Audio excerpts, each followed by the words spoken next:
श्री मुरली मनोहर जी की जयंती है और इसमें आप मुख्य अतिथि के रूप में पधारे हुए हैं। कि इस शुभ अवसर पे आपकी तरफ से इस शिक्षण संस्थान से जुड़े हुए लोगों को, छात्रों को और बलिया जनपद के लोगों को जो शिक्षा से आगे बढ़ना चाहते हैं, शिक्षा ग्रहण करके आगे बढ़ना चाहते हैं, उनको क्या संदेश रहेगा?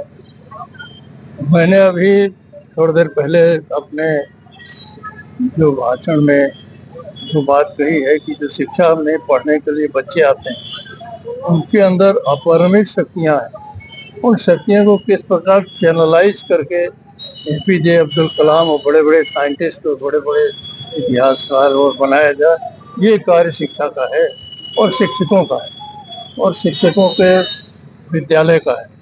तो इस कार्य में इनको हर तरह से मार्गदर्शन करना, आगे बढ़ाना, किस क्षेत्र में वो आगे जा रहे हैं इसको लोकेट करना और अगर कभी रुकावट आती है, फ्रस्ट्रेशन होता है, उसको दूर करके आगे चलना, ये उनका मुख्य कार्य है। अगर इस प्रकार के कार्य हम लोग करेंगे तो मुझको लगता है कि बहुत बड़े बड़े व्यक्ति मुरली बाबू की तरफ पैदा होंगे। कहीं आपको आज के परिवेश में देखने से जो मुरली बाबूजी की बनाई हुई ये संस्थान है, उनका जो पहले जो रुतबा हुआ करता था, जो आज शैक्षणिक स्तर पे जो चाहे बिल्डिंग हो चाहे और तरीके में जो गिरावट आई है, उस पे सुधार की जरूरत है। पहले नैतिक शिक्षा भी पढ़ाई जाती थी और भारतीय संस्कृति भी पढ़ाई जाती थी, बीच में उसको हटा दिया था। 2007 में मैंने एक जजमेंट के द्वारा हाई स्कूल इंटरमीडिएट में नैतिक शिक्षा कंपलसरी कर दिया था, वो अब पढ़ाई जा रही है। सर, आप टाउन एजुकेशनल सोसाइटी के अध्यक्ष हैं और बलिया में जितनी टाउन एजुकेशनल सोसाइटी के स्कूल है उसके कर्ता धर्ता या उसके लिए क्या नई स्कीम हो सकती है, उसके लिए आप एक तरह से जिम्मेदार भी हैं। तो इस समय जो स्कूल चल रहे हैं, पहले की अपेक्षा उनमें छात्रों की संख्या भी कम है और कुछ पढ़ाई के स्तर में भी कुछ कमी आई है, इस पर क्या है आपकी सोच है? पहली बात तो मैं बता दूं, समय पढ़ाई का स्तर बहुत ही अच्छा है। जो आपने देखा, जो मार्क्स लड़के लड़के छात्रों ने पाए हैं, बताता है कि इस विद्यालय में पढ़ाई का क्या गुणवत्ता है। आप पाएंगे कि गुणवत्ता यहाँ पर काफी अच्छी है। गुंजाइश तो हर जगह लगती है, ऐसे गुणवत्ता में कोई कमी नहीं।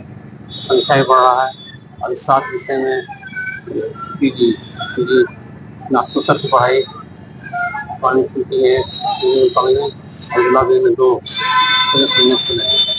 इससे शिक्षा का प्रसार भी होता है, छात्राओं की संख्या बढ़ती है, छात्रों की संख्या बढ़ती है और हम लोग सब प्रयासरत हैं इसमें गुणवत्ता में और सुधार आए।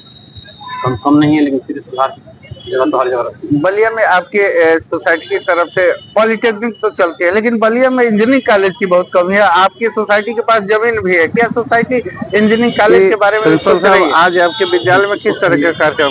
आज माननीय मुरली बाबू की एक जयंती है, उसी के उपलक्ष्य में उनकी जयंती पे भव्य आयोजन किया गया है और उनके चरणों में श्रद्धा सुमन अर्पित किया गया है। इसके लिए हमारे विद्यालय के टाउन एजुकेशनल सोसाइटी के माननीय अध्यक्ष जी के नेतृत्व में ये कार्यक्रम होता है और ये सारा आयोजन विद्यालय परिवार करता है मेरा। और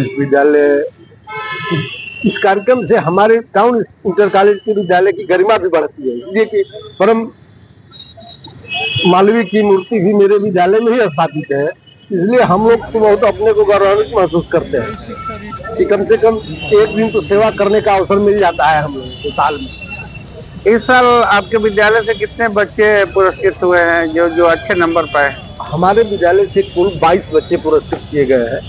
कुछ बच्चे खेल में नेशनल लेवल पे भी पुरस्कार पाए हैं, स्टेट लेवल पे भी पाए हैं और मंडल लेवल पे भी पाए हैं। सभी बच्चे पुरस्कृत किए गए हैं और यहाँ तो पुरस्कार सभी विद्यालयों के, इस संस्था से जुड़े 5 विद्यालयों के बच्चों को पुरस्कृत किया गया है।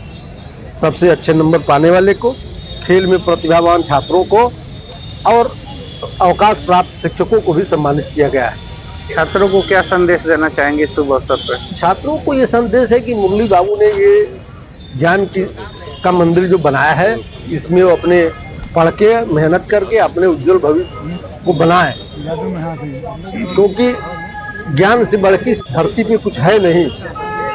बच्चा यदि ज्ञानी हो जाए, पढ़ लिख ले, तो अब उसको किसी चीज की जरूरत नहीं है, सारी चीजें स्वयं उसके शरण में आ जाती है। ठीक।